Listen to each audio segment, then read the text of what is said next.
Your source for everything paranormal. Para X. The views expressed and the opinions given by the individual host and their guests do not necessarily reflect those of Para X, its affiliates, or its sponsors.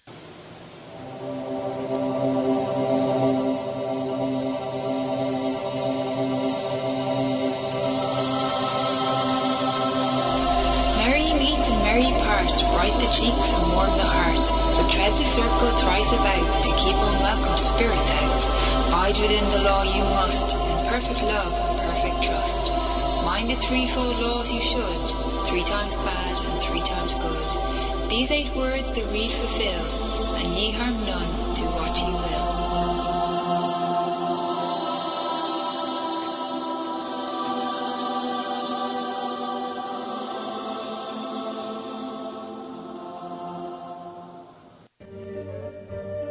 Welcome to Stirring the Cauldron.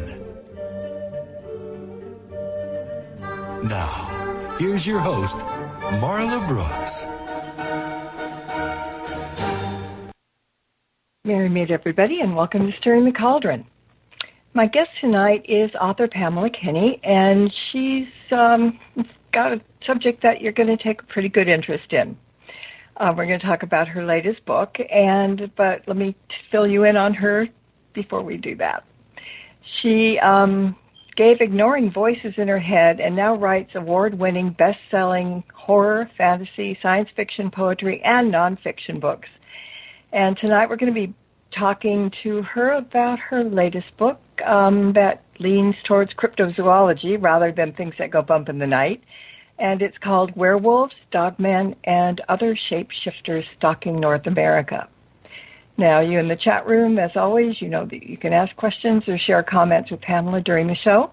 And those who aren't in the chat room but are listening to the show live, you can join us at paraxradionetwork.com. So we have a lot of creatures to go through. So, Pamela, welcome. Thank you for having me.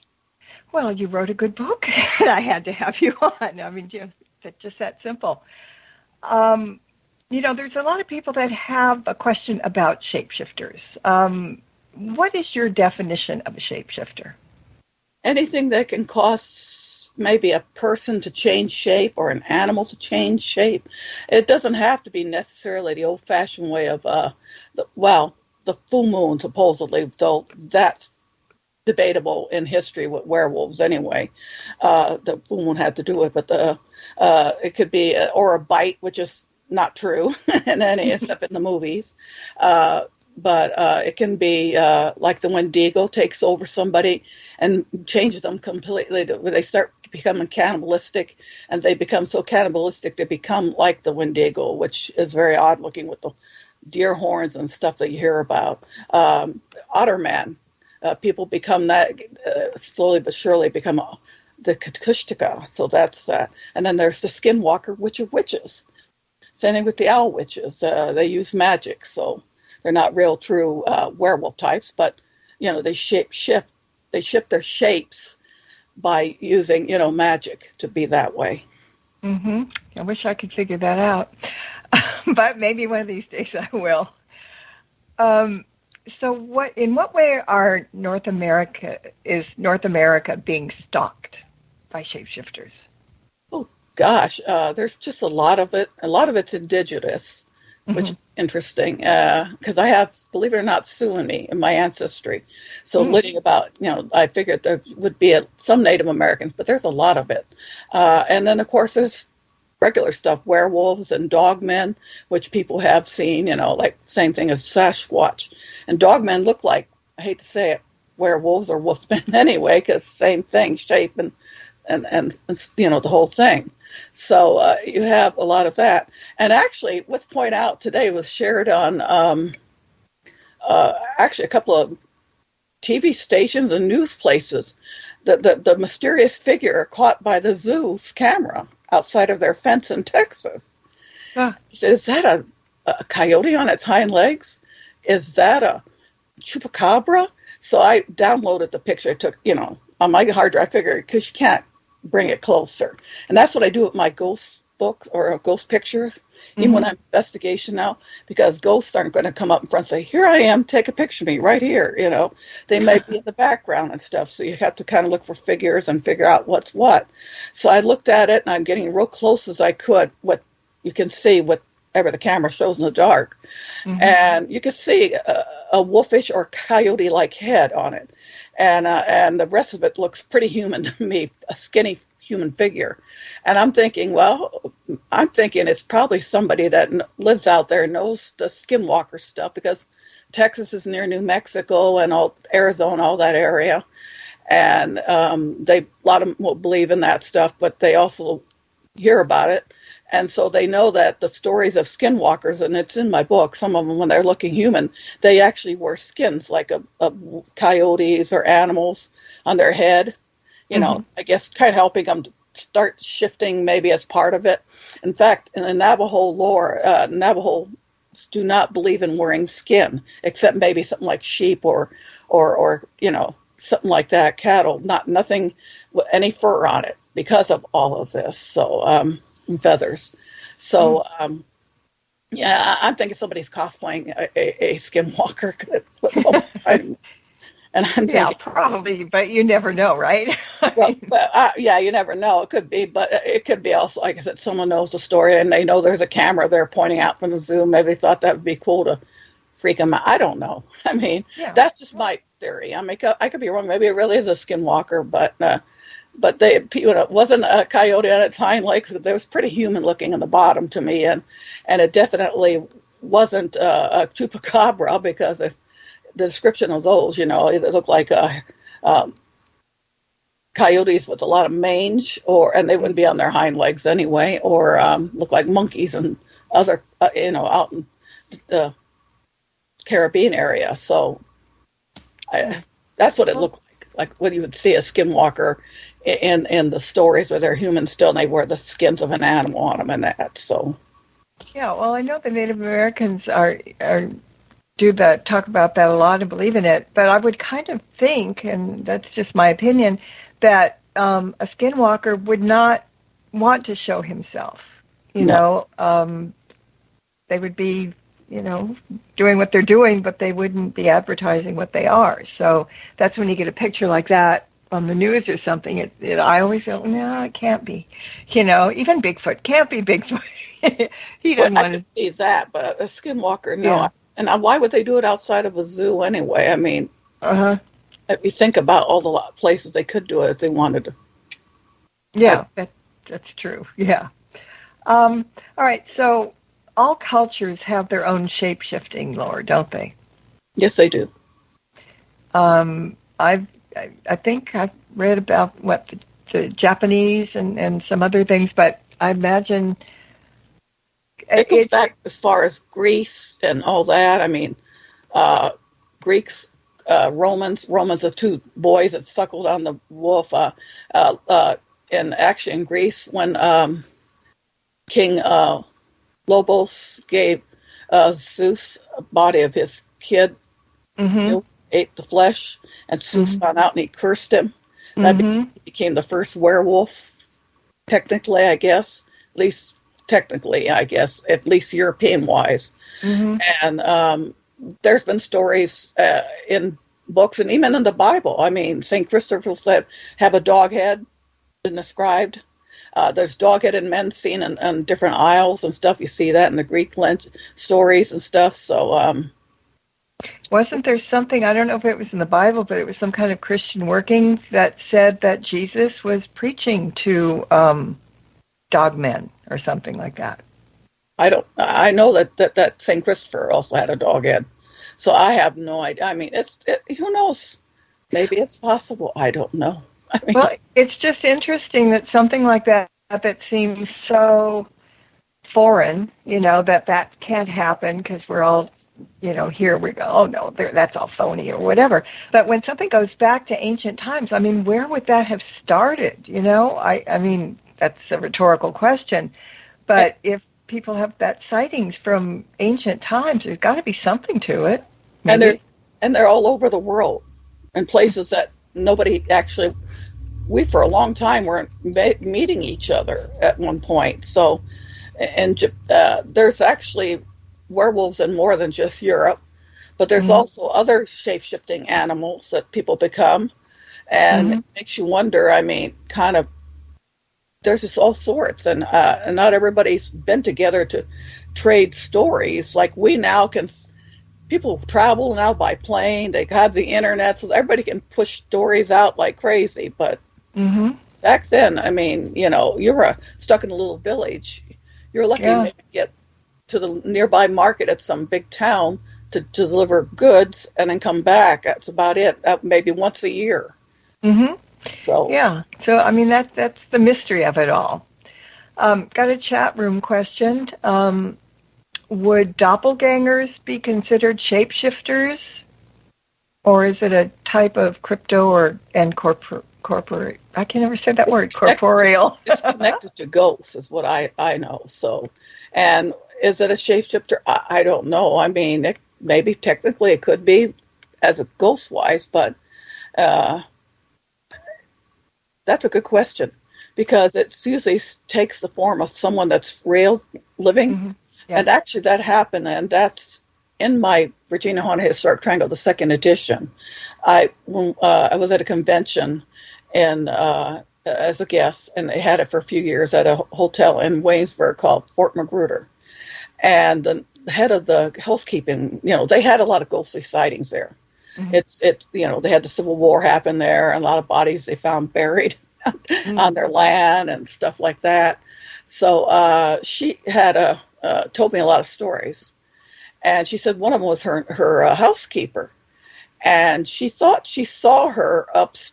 She thought she saw her downstairs, but when she went upstairs, her housekeeper was upstairs doing a room, and the housekeeper said, "No, I haven't been down. Already done down there. I'm up here." How did she saw a doppelganger? It looked just like the maid to the T.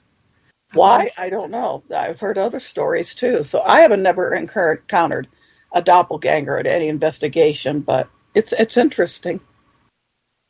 Yeah, I mean, I think if if somebody sees one, you can't wrap your head around it, especially if you see the other person, within proximity. It's like, whoa. So I often wonder, why do doppelgangers do that? Why do they want to look like somebody else? I wish I'd known, thought about that. I'd forgotten about that. That would have been interesting to put in the book, because it's true. Ghosts in these haunted areas, you'll see sometimes people that look like the living, but they're not there. They're somewhere else. And then they see this other person who ignored them. They go there and find out the real person was somewhere else all the time in another part of the building. And it's kind of weird. It would even be worse. I don't know if doppelgangers do this or not, because I really don't know a whole lot about them. But I wonder if they take on the shape of someone that's deceased. That would be horrible. You hear somebody is gone, and all of a sudden they're knocking on your door. That would be horrible. I hope not. If someone's going to visit me, it better be my parents, not or a friend, not somebody I don't know. That's pretending to be them. That too. Yeah. I mean, it's crazy. When we're talking about dogmen and wolfmen, I mean, those two types of shapeshifters are quite dangerous, but are all shapeshifters kind of bloodthirsty killers? No, I don't think so, right? Not even all werewolf stories are dangerous, and not dogmen. There's probably very few. Actually, most of them really haven't, from what I've found in sightings, haven't really done anything to people, so... They just hang out? Dangerous or not. I mean, it's like if it's an intelligent animal, it's walking on its hind legs, I would think, and it has hands where the paws would be. So that says, like a wolfman, that's got to be almost intelligent to be forming like that. I'm thinking it most of the time it probably would avoid us. It just happens to come across at that point. And I don't really think they're as dangerous. There's not, it's like anything else. You hear Sasquatch stories a couple of times. They're bad stories, but a lot of them times they don't bother you. So it's like any animal, Mm-hmm. You take a chance when you're encountering something anyway that might be scaring them or freaking them out. Like you don't go up to a bear and say, "Hi there, bear," because it's going to punch you out, real good. So. Exactly. It was interesting in the book to find out that there are 7 types of dogmen. Yeah. Where did those classifications come from? From reported sightings or what? An investigator. Dogmen. Yeah. My book. Yeah, you can look it up because I don't have the book handy either. I have it on hand. I just got to find that section. Okay. Well, in the meantime, though, it sounds like dogmen sightings are more prevalent than wolfmen because I don't know how they shapeshift from what to what, but, wolfmen can only do it on the full moon, can't they? Or maybe there's some more. There's many stories. They even could do it every day if they want to. I mean, it depends on where the country they're from and what you believe in. The biting is actually more current, like movies and stuff like that. The wolf doesn't bite you and you become a werewolf man. And so that's a case of something else. A lot of time, actually, in European history, a lot of them took a wolf skin belt and they chanted something to become a wolf at certain times in that, or wore a wolf cape or something like that. So that was probably the most prevalent way a lot of them did it. Dogman, nobody's ever seen any shape shifting. So we don't know for sure. I mean, they hear it, we see them, and then they're gone. Whether it's because they are wolfmen, werewolves, and they're returning, or maybe my weirdest theory is, and maybe it's because I write fiction and I think, oh, that sounds like a cool idea anyway. Maybe it's another dimension. That's why we suddenly see Sasquatch or suddenly see dogmen, and they go after and they can't find them anywhere. But where did they disappear to? I've heard a lot of that. They were time travelers or they've come from another dimension and they pop in and they pop out, and that's why you can't find any corpses or burials or whatever, because they're just, popping in and for whatever reason and then going right out. They could be an alternate universe. I mean, we don't know. There's lots of dimensions. We are the third dimension, so there's so different types. So what is another dimension? What is another alternate world? We don't know. It's theories with a lot of physicists and stuff, too. So that's just an idea. I mean, to me, it sounds like a cool idea for a fiction story.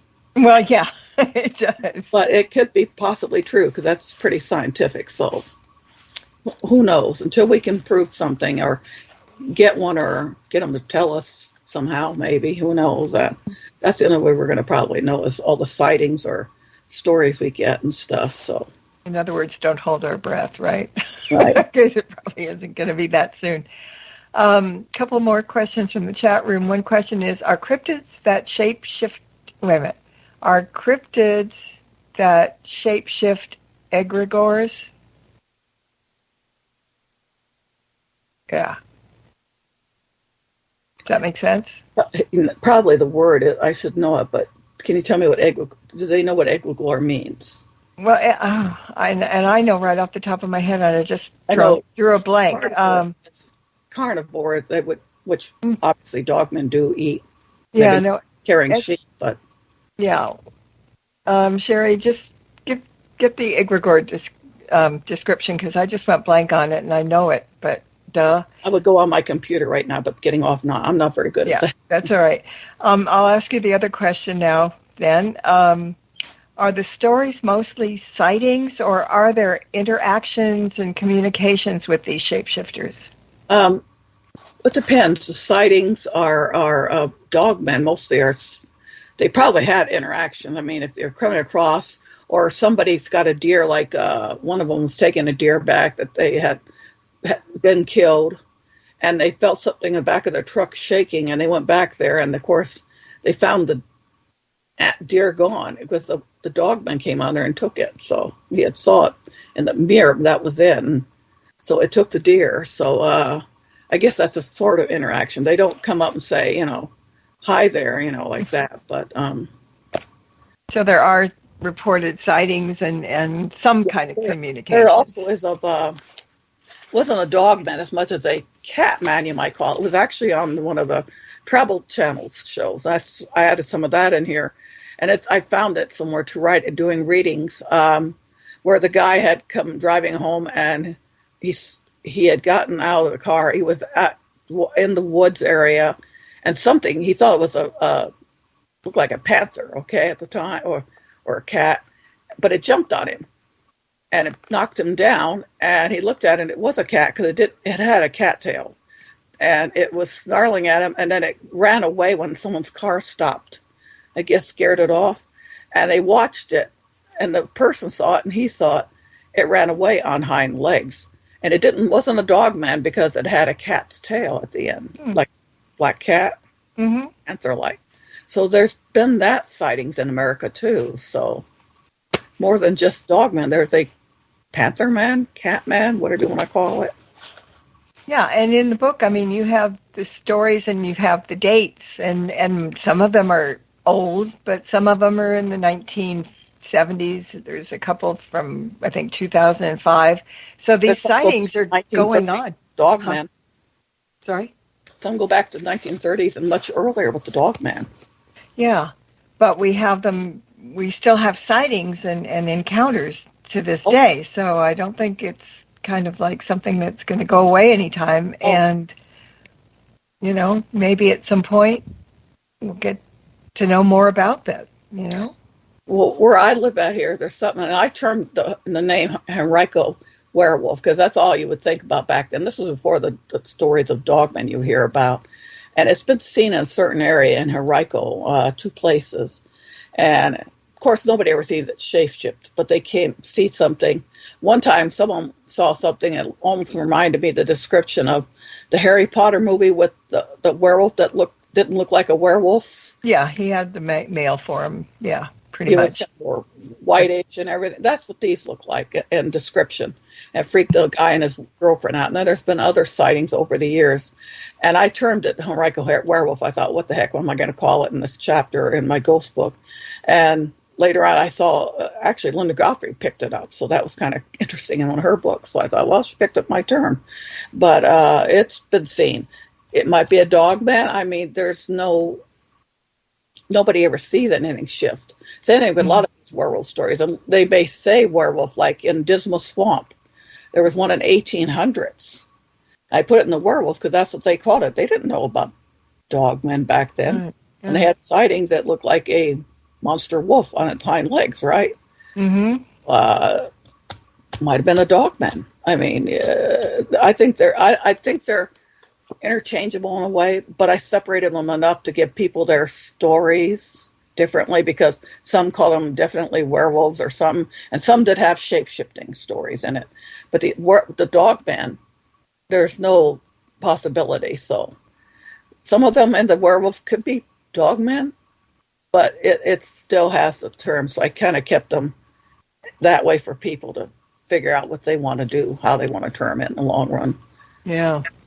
All right, I've got the shape-shifting thing. Egregores are thought forms, like Slender Man. So she was asking if cryptids should take the form of thought forms. I don't think so, but I could be wrong.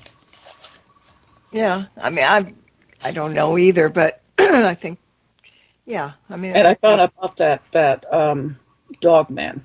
Mm-hmm. Let's see, wait a minute. Doesn't say who did it. All I know is when I found it. 7 types of dogmen. Type 3, variant 1, tall and lean with a baboon head. I kind of thought I put in parentheses devil monkeys, because there is something called devil monkeys here I've seen in the South, in my ghost books. Type 3, variant 2, hominid body head like a chow's. Okay, I can see why they would say a short snout with a chow, because it's more. Type 3, variant 3, Sasquatch with a muzzle. I didn't know there was one with a muzzle. Canine variant 1, like a standing timber wolf. Okay, that's what we see mostly. Mm-hmm. Canine variant 2, hyena-like. Okay. Canine variant 3, large, strong-bodied, pointed ears. Well, it's the canine 3 and 1 could be the same, really. Sure. Mm-hmm. Because if you're thinking it's like a werewolf, anyway, and the picture you sent in my thing was kind of what I think it hit me when they say that dogmen, because they have shorter snouts. Well, I said no.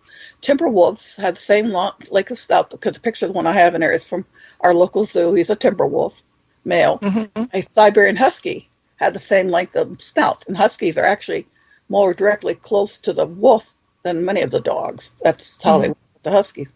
And so to me, they have the same length snout. At least they were counting like dogs, like a Doberman or a Chow with a snout more in that size.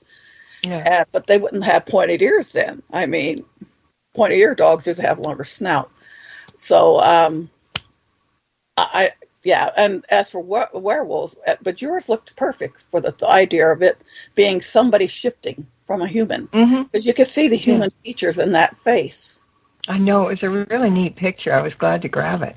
So if people are seeing that, maybe they are seeing a shapeshifter, because if it has a human-like face, at least it's like us. Maybe it's evolving. Maybe it is from another dimension, another world, and it's changing shape. And I mean, we once looked like little tiny apes and got taller. So, and our faces changed. Maybe that's a change too. I don't know. I mean, there's so many possibilities if you want to think about it. Yeah, that's and true. again, that's the fiction writer. I mean, I have all of these ideas that are percolating in my head all the time anyway for that. That's always a good thing. There's another question. What are your views, if you have any, on the Hopkinsville goblins? Are they a species, or could they also be shapeshifters? It's not in my book, so I couldn't tell you for sure. But if it's called a goblin, I would think they would think it more like a elemental, something. But fairies can shift shapes too. That's called what's the word when fairies do? The word when they do that, glamour. That's how fool people with glamour. So in a way they shapeshift in a way using glamour again. So, all right. Now we've got like 3 minutes before the break, but there are a lot of tales in the book, and I'd like to talk about the tale of the Baroness who drank from a spring in Germany that caused her to become a werewolf, because that's kind of a twofold story, because most people think that werewolves are created by a bite, and she got it from drinking in a stream. But the other part of it was, then you mentioned that Hitler urged those who he referred to as his little werewolves, or Gestapo, to drink from that same stream. Yes, they actually know it's in Harz Mountains in Germany. That's actually, I knew that for years, way before I even read that again. That the story is that she had stopped and she was thirsty, and there was a paw print, and there was water, so she drank it, which was probably a big mistake. And a paw print, supposedly, if you drink, that's a way to become that's another way to become a werewolf in the old European legends. If you drink from a paw print of a wolf and there's water in it, you can become a werewolf. And she did, I guess. And of course, if that's the one I think she is, she also, her husband ended up was the one that chopped off her hand or something arm, and he found out her ring, and she changed human, and it was her without her hand. Of course it didn't, unlike the werewolf movies we see where you chop off their hand and the animal, because they're a werewolf, they can shift back to another arm out. She didn't. When she became human, she had no arms. So yeah, I remember that. And of course Hitler used that. He actually believed in a lot of that stuff anyway. He believed in a lot of occult stuff he was doing. So I can see him wanting to do that to make him more vicious, because he believed that the water had power then. Yeah, had powers. And do you think people are still going to that spring or wherever? I don't think they do that now. They probably don't believe that now, but there might be. Would they know what spring it was, in lore? Maybe. He must have found it. I don't know how he did. If there was more to the story when he learned about it than what we know now. Over the years, you get the books and story changes, and it's like any story. You hear a story over the years, they change. Maybe back then he knew better. I don't know. Maybe he knew something that said they knew some. I don't know. And maybe they told him a story. It was the right one, and it wasn't. But Okay. Well, we're going to take a quick break, so we're going to gallop out of here for a minute or two, and when we come back, we'll be exploring some more shape-shifting stories in North America and some other stuff, so stay with us, and we will be right back. Stirring the Cauldron will be right back, so don't go away. If you end up with webbed feet, remember, you've been warned.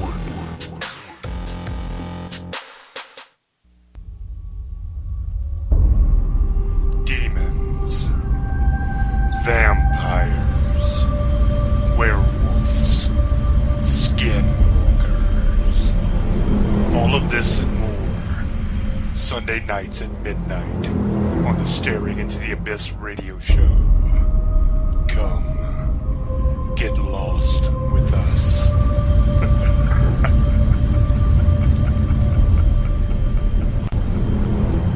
It's that time of year again, me pagan and witchy folks. The time for Witches Fest USA, a pagan fair where we all gather dressed as all the magical folks we love, like fays, elves, sprites, and more, with magical vendors, enchanting performers, and magical presenters of all kinds, paths, and traditions. After the opening ceremony on July the 14th, the fair runs from July 15th to the 17th, and on Saturday, July 16th, you can come in person and spend the day on Astor Place in New York City and enjoy free workshops, vendors, presenters, a DJ, and live performances. Friday and Sunday will be live streaming online on the world stage for all to participate. There are over 95 occult workshops to choose from in real time or view them on demand at your convenience. For information and registration, go to www.witchesfestusa.org. That's www.witchesfestusa.org. Get caught up in the magic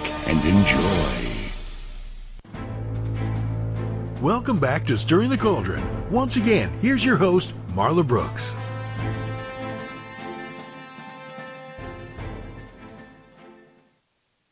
And my guest tonight is Pamela Kinney, and we're talking about her book, Werewolves, Dogmen, and Other Types of Shapeshifters, Stalking North America. Now, sometimes I was reading about how some shapeshifters are created in their own minds as lycanthropy.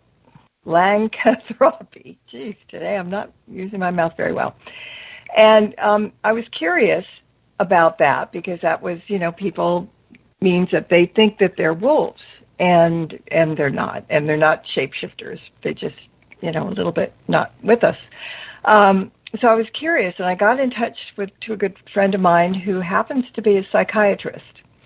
And I asked him if he ever saw a patient with that diagnosis. And he said it's an extremely rare malady, and most psychiatrists will never, ever see a case of it. But he did mention that when he was in residency in the psychiatric ER, there was a woman who stopped taking her drugs, and she believed that she was a horse, and she was, galloping around the ER. So, it's funny that disease people would think that they were wolves and they could, bite somebody. I don't know. It was just kind of interesting to find out if that was something that was more prevalent, because there are people that walk around and say that they're vampires and believe they are. And they actually drink blood. I read that book about there's the real thing. That's supposedly a real thing. It's a blood exchange. I thought that was odd. I wouldn't, but oh no, especially with all the medical things that are going on. Yeah. But we had somebody, and I know Cece in chat room will remember that we had a couple of werewolves that said they were. They were on the show, and Cece, if you remember anything about it, type it into chat, because I just kind of remember that they were werewolves. They wanted to be werewolves, or maybe they were.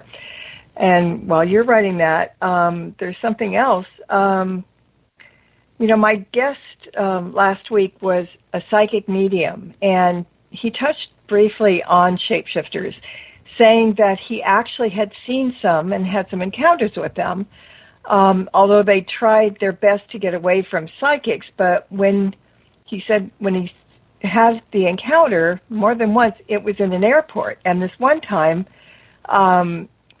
this was a man who was a host for a local airline.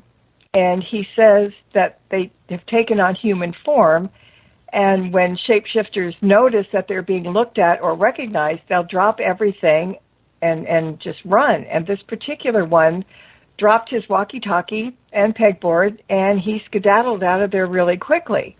And this psychic says he's had a few encounters like that on subway trains and stuff. He said that he can feel their presence among us, and I thought that was kind of interesting. That is interesting. Well, talk about shapeshifters. It doesn't have to be like werewolves or dogmen, or that could be the skinwalkers. I mean, they're obviously an interesting shapeshift. They don't just shift in one type of shapeshift either. And then somebody's like that, there's got to be other witches like that, like the owl witches. There's got to be people. There's good witches, but then these are supposedly a lot of them are more dark. Skinwalker is definitely dark, really, really dark. That's why they have to, if you have being attacked by one, they get help from a shaman, which is like a local white witch, to get help against them. And I can imagine if any of those were hanging around and didn't want to be, I wonder if sometimes animals turn human. Most of the time we're talking about humans that are turning into animals, like animagus. But I just wonder, sometimes, this is fiction, but in the Harry Potter series, there was a character who was a rat, but he wasn't really. He was disguised as a rat, and he was spying on everybody and stuff. I wonder why some people would really like to shapeshift into an animal or something. It's nice to be invisible. That would be fun. Yeah. But why an animal? Because you're kind of setting yourself up for trouble. Maybe if you're caught, somebody will shoot you if you're in the wrong place. I don't know. No, I don't think I want to be in it. I have to watch my cat and keep her in the house as it is. I wouldn't want to be her and stuck outside.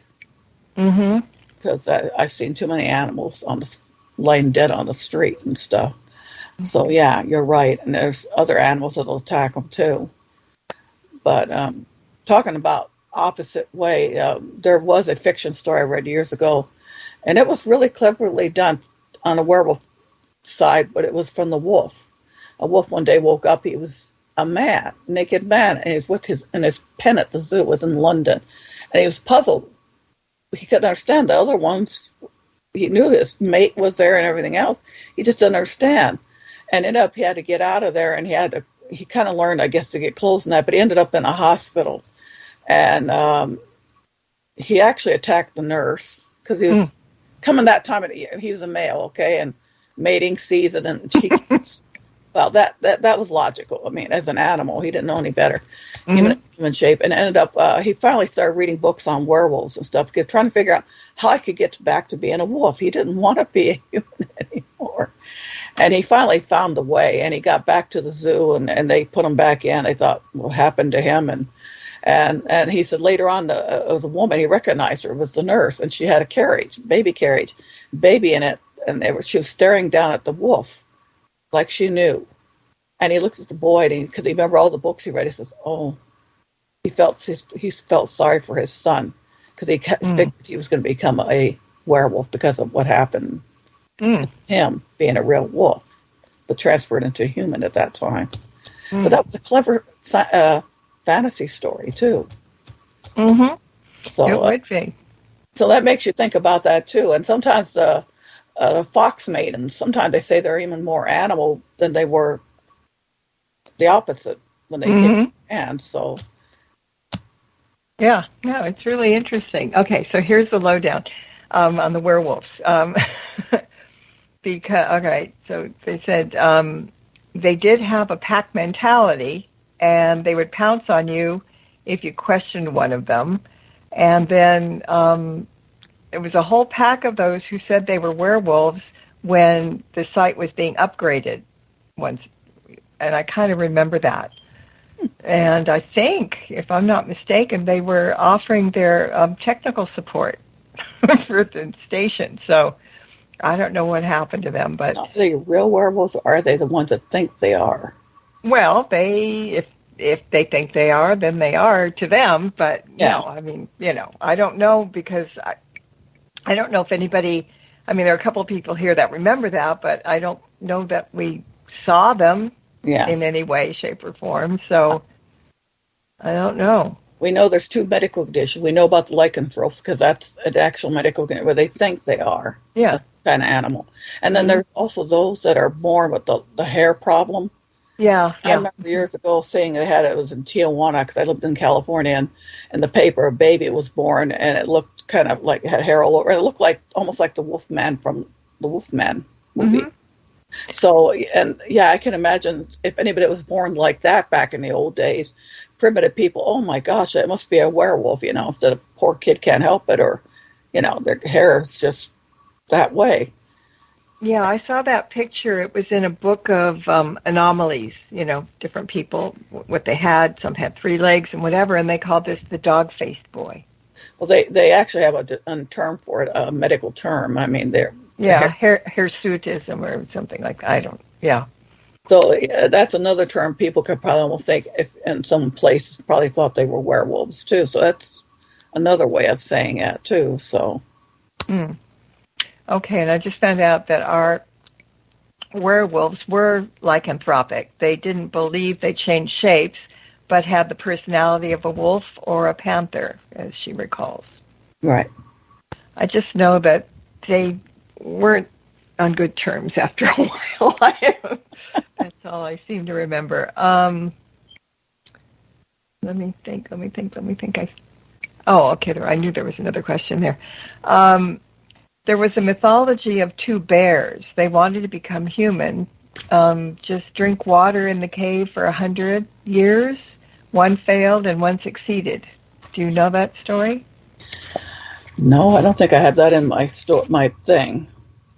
So, but the bear is pretty logically a lot to do with Norse mythology. The people that would be particularly vicious type warriors either had the spirit of a wolf with them, or even been considered werewolves or werebears by people that had been attacked by Vikings. And actually, there was a movie on HBO Max that had that. It was the Northmen, because the guy it was the son of the king that had been killed by his brother, and the boy escaped. When he grew up, he was actually doing that. And when they attacked, he was like, they howled like a wolf and wore wolf heads on them and growled, and they attacked people like that and even bit people. Mm-hmm. That was probably logically what happened. And so a lot of times, I think a lot of countries that were attacked by the Vikings like this, by these warriors, I can imagine they thought of them as werewolves in so many ways. I mean, wearing a wolf skin and then or a bear skin and then attacking, even biting at this point. Yeah. Mm-hmm. So yeah, the 2 bears and all that stuff. It's pretty logically that would be an interesting story happening. But I can imagine, that werebears is another thing in Europe, at least in Northern Europe, anyway. Yeah, I've heard of them too. I guess there's probably a were something of every type of animal, except maybe insects. I mean, I don't see any use for that.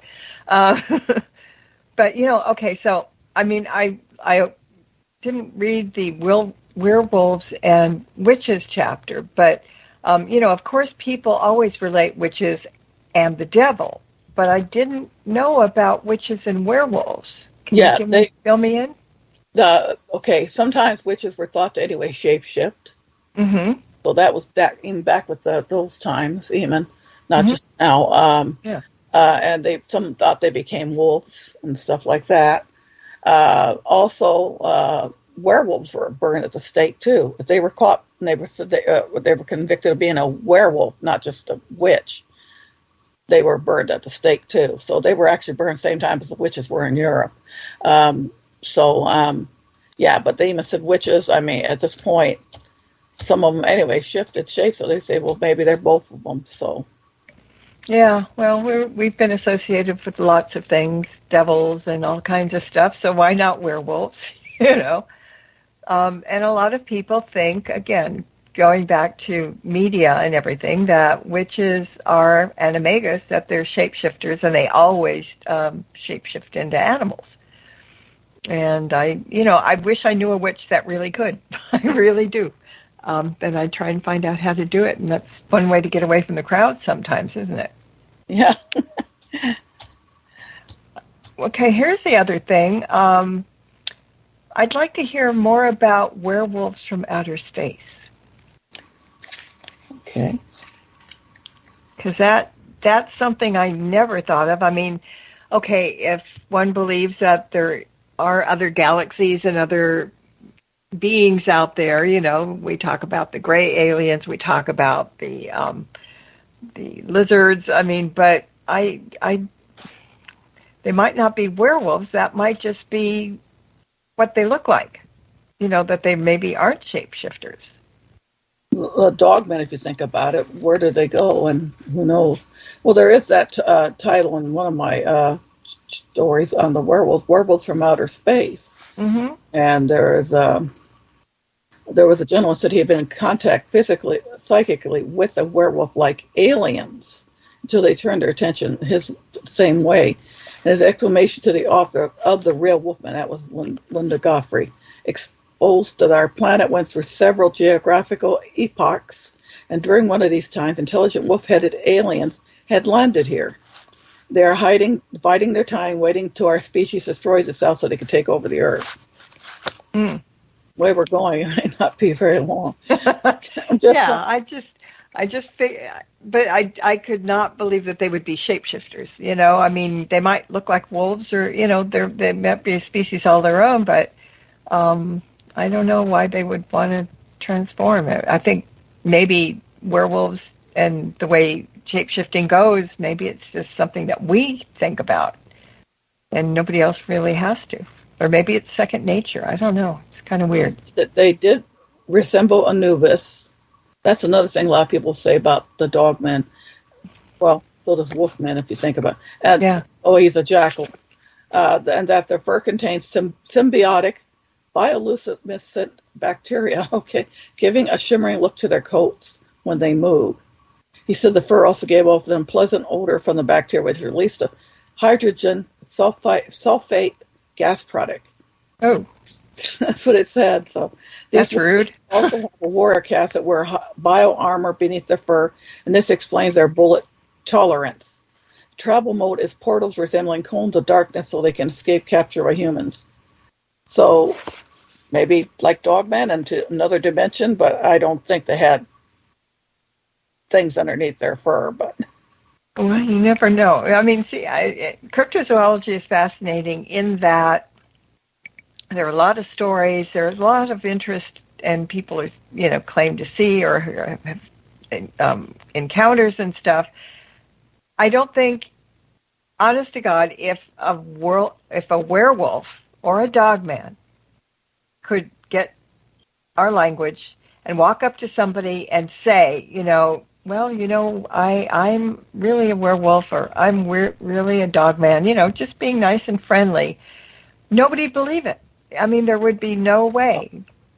And so it's one of these skeptical things that everybody has an idea if maybe that could be true. But, we, with the media, with the Wolfman movies and all that stuff, I mean, we've known about it since we were kids, because that was the horror, the scary stuff that, parents did.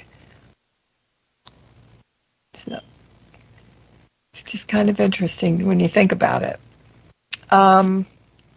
What about some other odd shape-shifting beings? You also talk about that in the book. Are there any that we left out? I really kind of like the... Wendigo is definitely a shapeshifter. There's no way you can make somebody become a cannibal and suddenly they start completely changing over, not just a human being staying a cannibal eater, but suppose they change all the way over into a Wendigo. In fact, that's actually in some of the Indian legends out there. Mm-hmm. I got about three of the stories in four of the stories in here of from the tales from the tribes that had it, like the baby in the Wendigo and stuff like that. So, and the girl in the Wendigo, stuff like that. So they actually would say, they become a Wendigo. A spirit overtakes them is what it is. A spirit, supposedly. Mm-hmm. And so it overtakes them, and they change literally all the way. So it's not just a person, but actually something else. And then there are the monsters, like one of the, which is the owl witches thing. It's folklore, of the Seminole folklore, where a lot of the Native American stuff. If I can pronounce it right, Kinney are sinister monsters from Seminole folklore. They're also known as man owls. So it's not just women, men. These, like the other two owl shifters I mentioned earlier, are evil witches who transform themselves to owl beings. By day, they resemble Seminole people, but by night, they vomit up their souls, along with all their internal organs, and that must be painful, and become undead owl monsters that feed on human hearts. Delicious. So. Yeah. Bet they don't cook them either before they eat them. Never mind. There's another chat room question. Is there a difference between the Wendigo and the skinwalker? Yes, skinwalker is a person that chooses to change. They do something vile to become a skinwalker, and so they can get all the magic and be able to shapeshift into different forms, all for evil. Sadly, they're not the good witches. There's the shamans and all the others that do that, but they're not. And that's a native thing. And the Wendigo is more of a carnivorous person, a cannibal.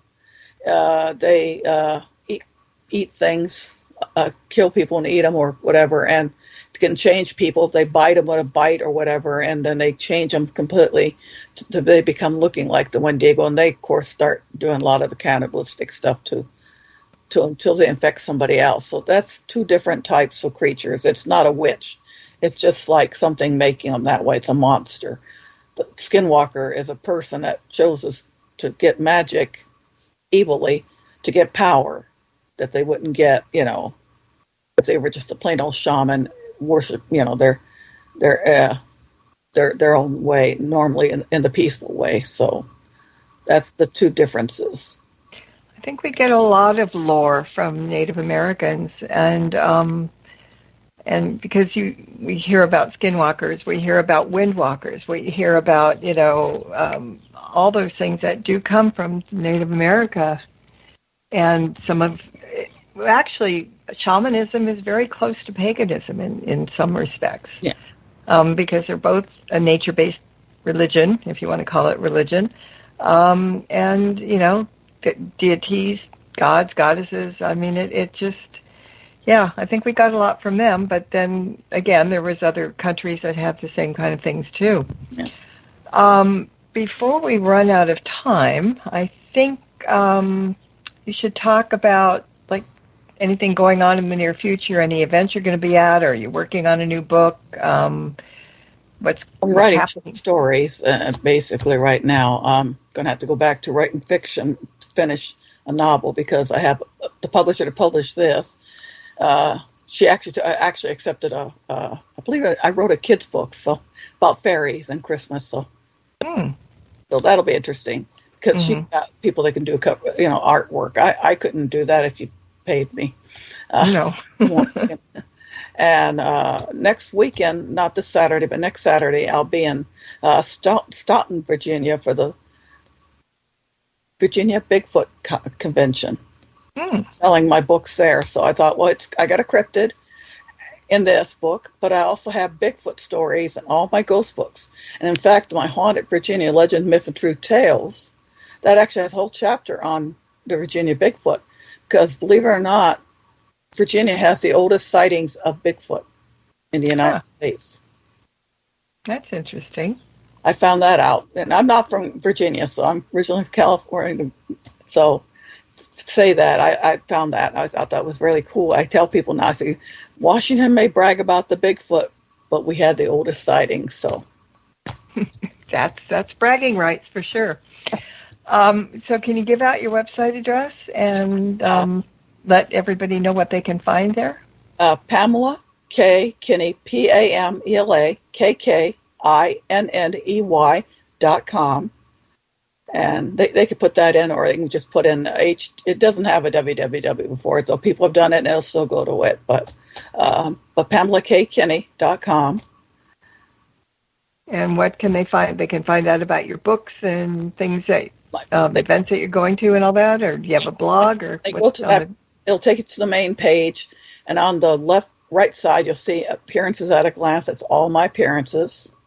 I have a webmaster that does all that for me. I couldn't handle it 2-3 years ago. I got her, and she's worked she doesn't charge much, and she's worth all the money in the world. So makes it easy for me. And then on the middle of it, I have what's new I tell on. And if you look up above, you'll see different things. One says my fiction and different types, and the other one says nonfiction. And up there, you can look around there, different areas for the different books I have out. Because there's one that came out after the Werewolf book, A Horror Addict's Guide to Life, too. I have an article on why women writers like to write about monsters and ghosts. So write about monsters and ghosts. And there's lots of cool things, and it's only in paperback by the horroraddicts.net, which is on Amazon. But it's a different section of nonfiction. It's not with the ghost books. They could put the werewolf with that, but since that was totally a different type of nonfiction. But they can find all that stuff. And you can find a lot of my books, most of them anyway, generally on Amazon.com. The werewolf book is everywhere. It's in BarnesandNoble.com. It's on indiebound.org, which is for the independent bookstores. It's also bookshop.org, Million, their website. Your local bookstore can order it. It's from Ingram, so they can order it in if they want to.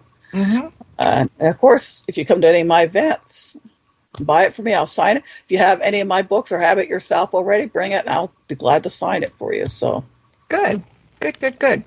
All right. Well, thank you for sharing the werewolves and the dogmen and all that tonight. It was really interesting. And, thank you for coming in. Thank you for having me. It was a really good time. And we'll thank everybody for listening in as well. And until next time, everybody, blessed be, and merry meet again. Good night. This has been another edition of Stirring the Cauldron with Marla Brooks.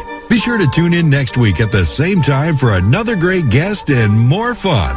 Any rebroadcast or other use of this program without permission is strictly prohibited. Copyright 2009.